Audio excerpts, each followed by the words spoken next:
Hello friends, இந்த வீடியோவில் நம்ம என்ன பார்க்க போகிறோம்னா Laplace transform of the following function square root of t 1 by root t t root t.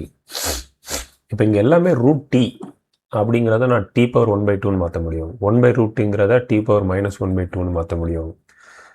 So இது எல்லாமே எந்த ஃபார்மேட்டில் இருக்குன்னா t power n அப்படிங்கிற ஒரு ஃபார்மேட்டில் இருக்குது. ஸோ அந்த அடிப்படையில் பார்த்தோம்னா t power nங்கிற ஃபார்மேட்டில் பார்த்தோம்னா இங்கே Laplace transform t power n equal to gamma of n plus 1 divided by s power n plus 1 அப்படிங்கிறது நமக்கு தெரியுது. ஓகேவா? இந்த gamma of n plus 1 is equal to n factorial அப்படின்னு சொல்லுவோம் if n is a positive integer. ஓகேவா? if n is a positive integer then we can treat gamma of n plus 1 equal to n factorial. ஓகேவா? ஆனால் இந்த கொடுத்துருக்க problem பாருங்க, இங்கே வந்து gamma is not a positive integer. ஓகேவா? I mean this gamma of n plus 1 is not a positive integer. இது எல்லாமே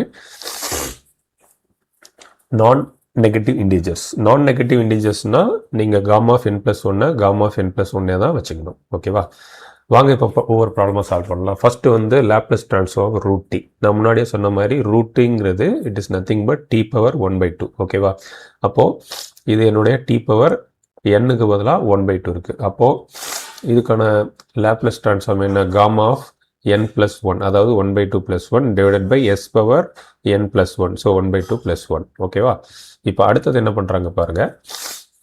இப்போ gamma of n plus 1க்கு ஒரு gamma ப்ராப்பர்ட்டி இருக்குங்க பாருங்க. gamma of n plus 1 is equal to n gamma n அப்படிங்கிற ஒரு ப்ராப்பர்ட்டி ஆல்ரெடி இருக்குது. ஓகேவா? அப்போ இங்கே என்னங்கிற பிளேஸில் என்ன இருக்குது? 1 by 2 இருக்குது. So gamma of 1 by 2 plus 1 is equal to அந்த n வெளியே எடுத்துருங்க, gamma of n, அதாவது 1 by 2 gamma of n இந்த மாதிரி எழுதலாம். இந்த ஃபார்முலாவை அப்ளை பண்ணியாச்சு. n gamma of n. Okay, இப்போ again gamma of 1 by 2 is equal to root pi. இது வந்து ஒரு known result. ஓகே, அப்போது இந்த gamma of 1 by 2ங்கிற லொக்கேஷனில் நான் root piங்கிற வேல்யூவை ரீப்ளேஸ் பண்ணிடுறேன். இந்த 1 by 2னா அப்போ 2 வந்து டினாமினேட்டரில் வந்துடும். ஓகேவா? அந்த 2 வந்து டினாமினேட்டரில் வந்துடும்.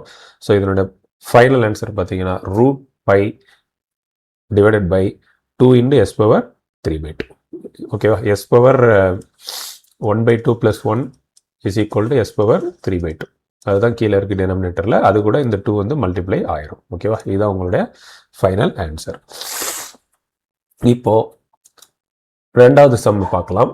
Laplace transform of 1 by root t. ஓகேவா? அதே தான், கீழே டிவைடட் பை ரூட் இருக்கனால இது மேலே வரும்போது இது ஆக்சுவலாக என்ன? 1 by t power 1 by 2. இதை மேலே கொண்டு வரும்போது t power minus 1 by 2. அதே ஃபார்முலா தான். இது வந்து நான் negative integer. So gamma of n plus 1 அப்படிங்கிறது minus 1 by 2 plus 1. gamma of minus 1 by 2 plus 1 is equal to என்ன? 1லேருந்து ஆஃப் போச்சுன்னா 1 by 2. ஓகேவா? This is equal to gamma of 1 by 2. கீழே s power n plus 1. என்னங்கிறது இந்த இடத்துல minus 1 by 2. So 1 by 2 plus 1 minus 1 by 2 plus 1 வந்து s power halfன்னு மாறிடும். ஓகேவா? நமக்கு ஏற்கனவே தெரியும் gamma of 1 by 2 வந்து root by s power 1 by 2 நான் root sன்னு எழுதலாம். ஸோ இதை இப்படி கூட எழுதிக்கலாம், square root of pi pi S அப்படின்னாலும் சேம் தான்.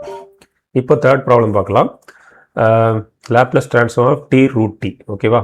அப்போ என்ன அர்த்தம்? t power 1 இருக்குது இன்ட்டு t power 1 by 2ன்னு அர்த்தம். ஓகேவா? ஸோ பவரில் வர்றது எல்லாமே நீங்கள் ஆட் பண்ணணும். 1 plus 1 by 2 that is equal to t power 3 by 2 அப்படின்னு கிடைக்கும். அதுதான் இங்கே எழுதியிருக்காங்க. ஓகேவா? ஸோ இதுதான் உங்களுடைய n வேல்யூ. 3 by 2ங்கிறது தான் உங்களுடைய n value. So gamma of n plus 1 divided by s power n plus 1 எழுதியாச்சு. இப்போது நமக்கு தெரியும் gamma of n plus 1 is equal to n gamma of n. ஓகேவா? அப்போ இந்த கேஸில் என்னுக்கு பதிலாக 3 by 2 இருக்குது. அப்போ 3 by 2 வெளியே எடுத்துட்டு gamma of 3 by 2 gamma of 3 by 2ன்னு இருக்கும். சரியா?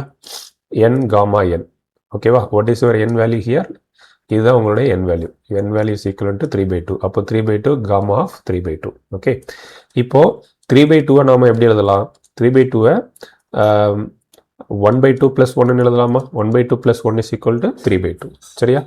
மறுபடியும் பாருங்கள், இது வந்து n plus 1 ஃபார்மேட்டில் இருக்குது. அப்போ மறுபடியும் என்ன பண்ணுறோம்? 3 by 2 ஆல்ரெடி வெளியில் இருக்குது. இது இப்போ என்னோட n வேல்யூ வந்து 1 by 2. ஓகேவா?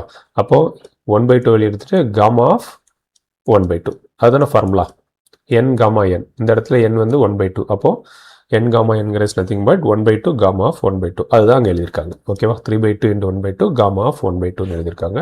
நமக்கு தெரியும் gamma of 1/2 is nothing but root pi அப்படிங்கிறது முன்னாடியே தெரியும். நியூமரேட்டரில் இருக்க 3 மேலே வச்சுக்கிறாங்க, டினாமினேட்டரில் இந்த 4 வந்து 2 into 2 4ங்கிறத கீழே வந்துடும். ஸோ உங்களுக்கு ஃபைனல் ஆன்சர் இந்த மாதிரி கிடைக்கும். ஓகேவா, தேங்க்யூ.